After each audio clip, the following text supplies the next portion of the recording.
welcome to Coffee Talk Tuesday, everybody's favorite Tuesday um, activity, I should say. So today I'm going to talk about it's actually a question asked by Kelly Hall. She's got a photography business, and we've chatted to her a bit about some stuff. Good morning, Trace. Um, so there we go, and we're back. So today I'm going to talk about nailing audiences and advertising to people who visit your website. Happy belated Easter to you as well. I hope everybody had a great Easter. I know it was all a little different this year. My family usually does a big Easter, but unfortunately we couldn't. So instead I had Easter with my roommates, and that was also really great. So I hope everybody is staying safe and sane out there. Good morning, Graham. Good morning, Prakti. Prakti, what do you do? So yeah, today we are going to talk about nailing audiences. And this is something that, everybody has a bit more free time on their hands. So if you are somebody who works in marketing within your business industry, or if you are looking to, really jazz up or upgrade your marketing, great knowledge to have. Okay, so when you talk about nailing down your audience, what we're talking about is your target market. And we are constantly saying, who is your avatar? And the answer that I most anticipate is, well, everybody. I want to sell to everyone, and I want to sell to everything, and I want all of the people to buy all of my things. That is great in a perfect world.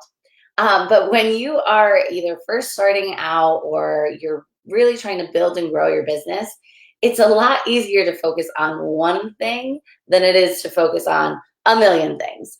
So find your one thing, and we call this your remarkable difference. So what is your remarkable difference? Why is someone going to choose you over somebody else, a competitor of yours?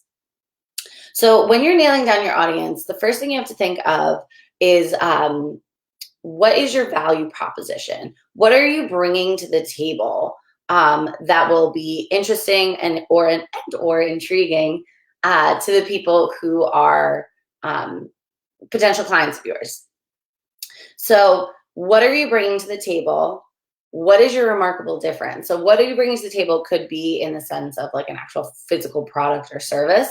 And then what is your remarkable difference? Why am I choosing Stark Media Group over, another marketing agency that's within the area? And we have our little things. And if you guys become clients of ours, we'll pitch it to you one day. But you want to figure out what your remarkable difference is. And then from that, you really have to think about who would most benefit from your product or service. So when you're talking about, if I have a daycare company, we'll say, the people who are going to benefit are going to be parents. So I could advertise to parents in a multitude of different ways. So you have to think about who your target market is, and you really want to hone it down into an age range. It could be 35 to, let's say, 60 if you're, let's say you're in real estate, or 30 to 60 people who are looking to buy a home. You're not going to advertise to 18-year-olds because 18-year-olds generally are not buying homes. So, but who knows? Maybe they are. But generally, you want to hone in on an age range. You can do gender if that applies to you. Demographic, location. So all of these things you really have to think about. And then you have to think about the pain points that these people have. What is going to be the driving force behind them reaching out and wanting to obtain your product and or service? What need are you satisfying for them? And how you can do this is take a look at your competitors. Who it is in your industry. Look at their social profiles and try to figure out, who's following them. These are all things you can see. Who's following them? Who's interacting with them? Because these are people that are going to be a bit more of a warmer lead because they already have a genuine interest. So check out your competitors, see who's interacting and following them, and then look at the people who are interacting and following you. What are the similarities between these two groups of people? What are the differences between them? And that's where you may find your remarkable difference of why people are following you and maybe not your competitor. So look at your competitors, look at the people that are following you, and also look at your pre-existing customers. If you're just starting out, this is going to be a little difficult, but look at the people who are already clients of yours. What are their needs? What are the questions that they ask? That's part of how we get through Coffee Talk Tuesday with new material every week, is we look at the questions that we're being asked when we're having our conference calls or when we're doing our consultations, or even just within our client relations. We look at what people are asking us, what they need, and then we usually transform that into a Coffee Talk Tuesday. And this one is by Kelly Hall Photography. Thanks for the question. So figuring out what need you fulfill within the avatar, and then finding where they live on the social media space. A lot of times people think that there's a certain demographic or target market on one platform where they'd be maybe more beneficial on another platform. If you are do-it-yourself or flowers, if you're in any type of catering industry, anything like that, you should be on Pinterest. That's where people are going for inspiration. And they are making purchases off of Pinterest.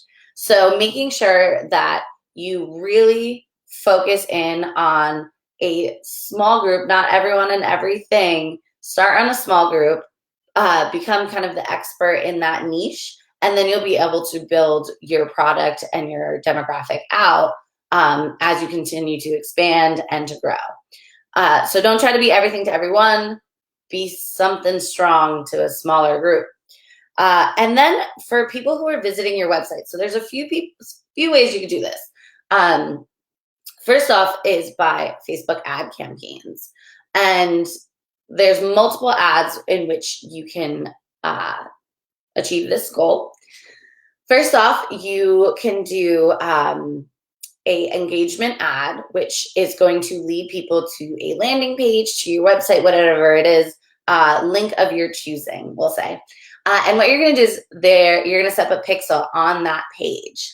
And the pixel is going to start to generate, whenever you go on any website these days, it says something about cookies.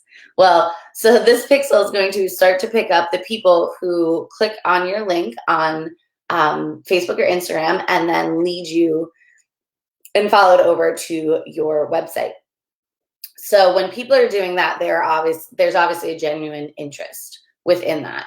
So once you start to collect that information, you can do a retargeting ad. So within your Facebook ad campaign, you're going to create another ad, and you're going to choose to retarget the people who have interacted or done the event, which would be clicking the link and going to your website, who have completed the event to go to your page. So you're going to retarget them because now you want to maybe lead them to the About Us page, or maybe you want to lead them to the Contact Us page, or something that you think that they would be genuinely interested in. And then after that, you can actually, within Facebook now, ads, pick a website lead gen ad. So not lead gen, I'm sorry, wrong phrase. You can now choose to target people who have visited your website. So these are the people that are going to continually click the link. And now you, like I said, you want to open them up to different tabs, guide them down the marketing funnel, and eventually to conversion, which would be the Contact Us page, or if you have a lead generation form on your website, that would be another way to do it. In addition to that, you can also use your Google Analytics. And I know, shocking, we're talking about analytics on Coffee Talk Tuesday. But checking out your Google Analytics and seeing your customer journey. So how are people navigating through your website? Are they just going to the page that you drove them to and stopping there? Are they clicking from one page to another, and then exiting? Are they clicking from one page to another and then going to the contact us page, but not filling out the form? And then you'll be able to figure out two things. Well, actually, two things. You'll be able to figure out where you're losing people along the lines. So there's a lot of times that people think that, like, oh, I should give all of this information, and sometimes it's overwhelming. Sometimes people think, well, I don't want to give them too much information, I want them to call me, and then it's not enough. So really watching that customer journey on your website, and then retargeting them and pushing them down the funnel and through that whole brand awareness, consideration, and conversion. That's what's going to drive sales from your website and or generate interest and relationships. So using your website with your Facebook ads, and then also you could do Google AdWords as well. That'll show you the people that are driving, and then you'll be able to also pick up the second thing is pick up the interest. What people are, which of your pages on your website are most people going to and spending the most amount of time on? Now that information is super valuable because then you'll be able to alter your Facebook ads, your posts on all different platforms to be more geared towards the people who are warmer leads for you and the people that are spending more time on your website because they're probably more interested than somebody that just pops onto your website, spends 3 seconds, scrolls through, and then leaves. So to sum it up, how to nail your audience is really looking at your competitors, looking at what people are doing around you, and looking at the people who are already interacting with you, who are clients with you that show interest in what you're doing. Define your value proposition and your remarkable difference. What are you offering that can satisfy a problem, a pain point, or a joyous occasion, I guess you can say? What can you solve for people? Where do they live demographically and on social? Defining all of these key points before you're developing your marketing products for these people. Your different types of creatives and whatnot, and establishing your voice. Are you the matter of fact? Are you the expert in your field? Are you coming across like your friendly neighbor that you can, ask me anything and stop by the office, kind of like we do. Also experts in our field.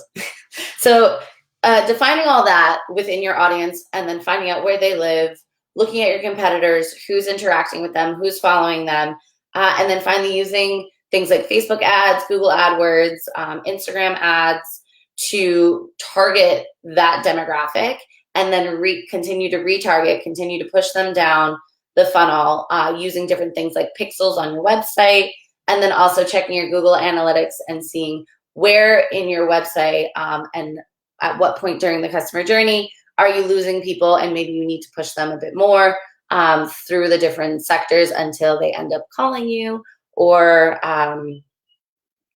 converting on your website, whatever it may be. All right, guys, thanks again for tuning into this week's Coffee Talk Tuesday. I hope you guys are all staying safe and healthy and happy. And if you have any questions at all, especially now, everyone's got a bit more free time, please feel free to reach out. We love questions. We'd love to answer anything and get you kick-started on your marketing journey while you're hanging at home. All right, guys, have a great day. Stay safe, and we'll see you next week.